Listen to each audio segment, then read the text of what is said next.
Hello, class. My community windshield survey compared the cities of Arcadia, California and El Monte, California.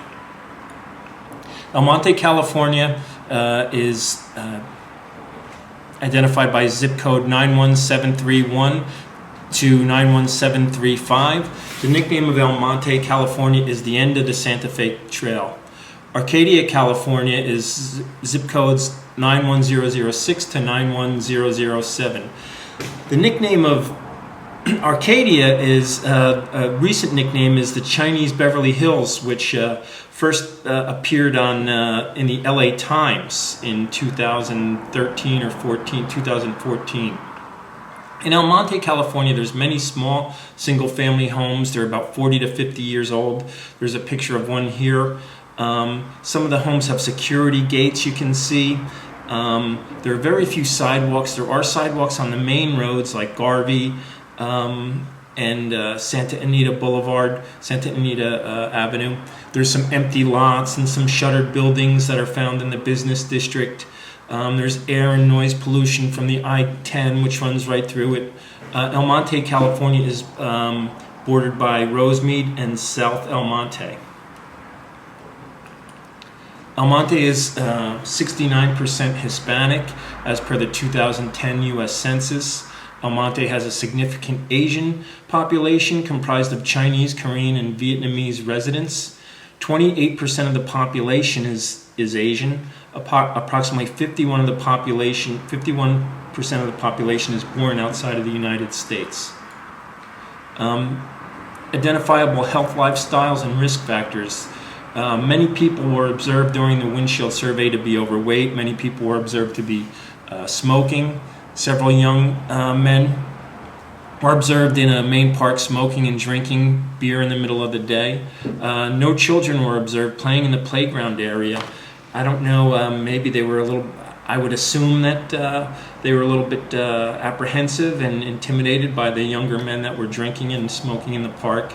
There were no picnics, ball games, or soccer games in the park. It seemed to be kind of taken over by these young guys. The services of El Monte, there's several underutilized open spaces and parks. They seem to, I didn't see a lot of activity on that day in the particular survey. Transportation for El Monte, it's a hub of the LA County MTA bus system. There's a very, very big bus depot in El Monte, and a lot of the residents I saw take advantage of that. It's also serviced by the Foothill Area Transit. There are many clinics. There's WIC in El Monte, there's comprehensive health services. Many are open 6 to 7 days a week. Clinica Humanitaria is one. The clinics provide infant care, mother and child care, services for the elderly. And here are some of the facilities and the services of El Monte. Protective services in El Monte. The LA County Fire Department has Station 166 located on Santa Anita Avenue, which runs through El Monte. LA County Fire Station number 90 is located on Rush Street, and there's the El Monte Police Department is located on Valley, which is another main drag. There's many houses of worship noted on this survey, serving English-speaking, Spanish-speaking, and Asian language congregations. I think that's one of the strengths of the community is their churches. There's an Asian temple. Many of services are provided in 3 different languages in many of the churches, and that is kind of a glue that can help the community stick together. There's definitely signs of poverty. Major employers are Sam's Club, Vons Warehouse, Home Depot. There's many used car dealers with fast and easy credit deals, many payday loan establishments, bail bonds, inexpensive cell phone services. And to me, this is almost a signal of economic desperation. There are definitely some economic issues in the city of El Monte. There's many auto repair shops, there's spas, there's massage establishments, many machine shops.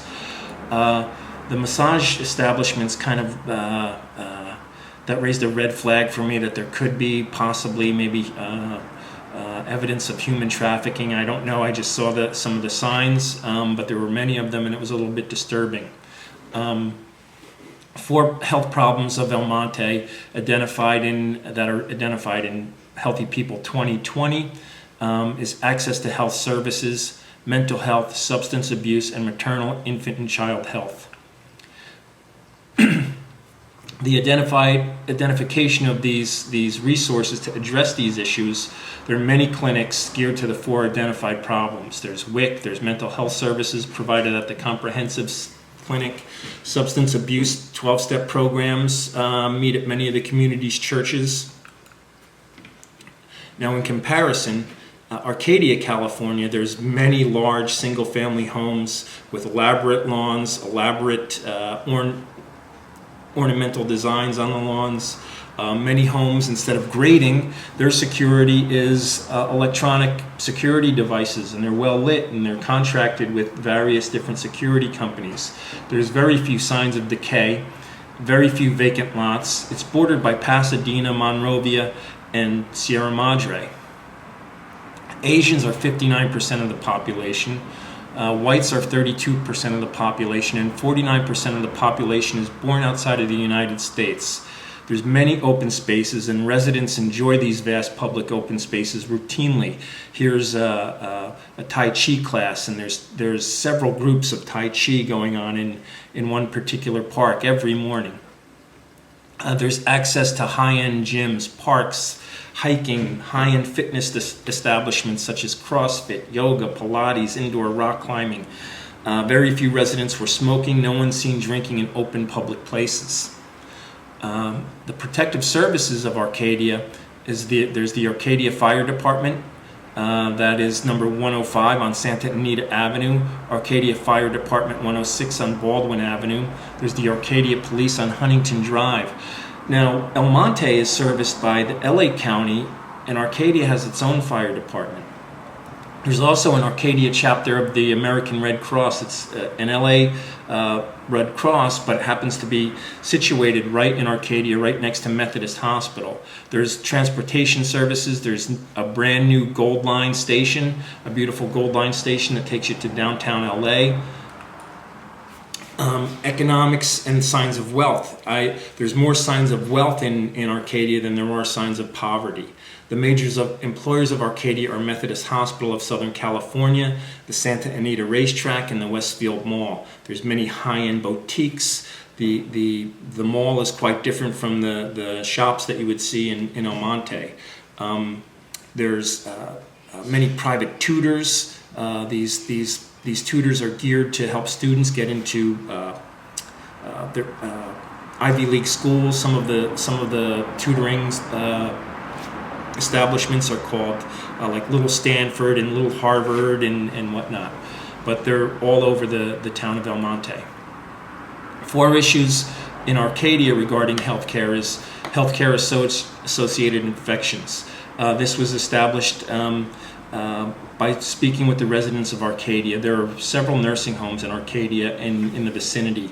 Arcadia does have a significant older population, and so that's one of the concerns of the community is healthcare-associated infections. And the primary healthcare provider in Arcadia there's not as many clinics, but there is Arcadia Methodist Hospital of Arcadia. There's many older adults. Cancer is also one of the healthcare issues in Arcadia, and a lot of the people that are diagnosed with cancer are elderly, and they came from that era of smoke 'em if you got 'em. And then there's dementia, Alzheimer's. They came from this older population. They came from a time when smoking was more glamorized, and now there's 60s, there's 70s, 80s, and starting to develop cancers. In summary, there's vast economic differences between both communities. Each community has its own challenges. Stakeholders in each community acknowledge these challenges. The stakeholders I identified that I spoke to in Arcadia were people in the park, and those were the healthcare issues. They were also, those 4 issues are also issues on Healthy People 2020, and they both have their own specific challenges. The community members acknowledge these challenges. When you're older, there's an older population in Arcadia. You become a vulnerable population yourself. Aside from the affluence, which there is a great deal of affluence in Arcadia, you are at risk of being a vulnerable citizen, a vulnerable resident. So I spoke to people in Arcadia. I spoke to the people and I identified the citizens of Arcadia, the residents of Arcadia, as a stakeholder. And I identified U.S. Congressman Grace Napolitano as one of the stakeholders in El Monte. Her office is right in El Monte. And of course, I didn't get to speak to Grace Napolitano, Congresswoman Napolitano, but I did speak to her office a few times. And I spoke to a Jonah Cunningham. And Jonah Cunningham, he was very, very accommodating. And Jonah Cunningham is a legislative aide who deals with healthcare legislation for Grace Napolitano's office. And I spoke to him. He's in the Washington office.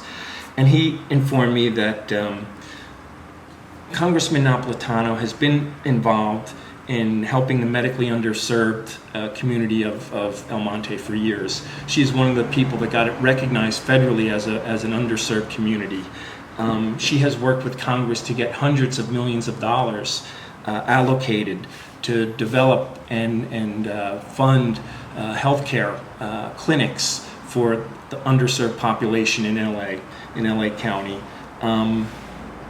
She has written grants for healthcare for millions of dollars. She's also very active in mental health. May is Mental Health Awareness, and she's doing something in Washington, D.C. with another congressman from the area, Congressman Judy Chu. She's also sponsoring a bill. It's called H.R. 1211, which will provide mental health service in schools, and they're looking to get $200 million and to fund healthcare in schools. They're also attempting to get culturally appropriate and linguistically appropriate healthcare provider services for the Asian population in the greater LA area. So Congressman Napolitano, as a stakeholder, is very involved. The stakeholders in Arcadia are involved. However, there's a different vibe when you speak to people in Arcadia and you speak to people in El Monte. In summary, in reflection, after I did my Windshield survey, I went back and I went to a barber shop. I went to a local barber shop and I spoke to the people of El Monte. And what they had in El Monte was a great deal of civic pride. The people that I spoke to in the barber shop literally said words like, "I love El Monte." After I got my hair cut there, I went grocery shopping in El Monte. And that's one of the strengths. They do have a great deal of civic pride. And another one of their strengths is their commitment and their activity in the churches. I went through on a Sunday, and the place on a Sunday was so much different than a Saturday. The place was so alive with people, and there was a great deal of civic pride. And I got in touch with the people by purposely being a patron and getting involved and getting next to him, rather than I thought I needed to get a little more up close. And so that's one of the strengths that I found in the town of El Monte. It does have its problems. The people in the barbershop told me about years of gang activity, intimidation. There was even they mentioned there was a boys club, which I'm going to look up. There was a boys club, and they said that it got closed because some of the members were using it as they were supposed to be mentors, and what they were using it as was kind of a haven to sell drugs. But that's what I learned when I was speaking to the residents in the barber shop, and then I went shopping there. Then I walked around the parks of of Arcadia, and the people there are grateful.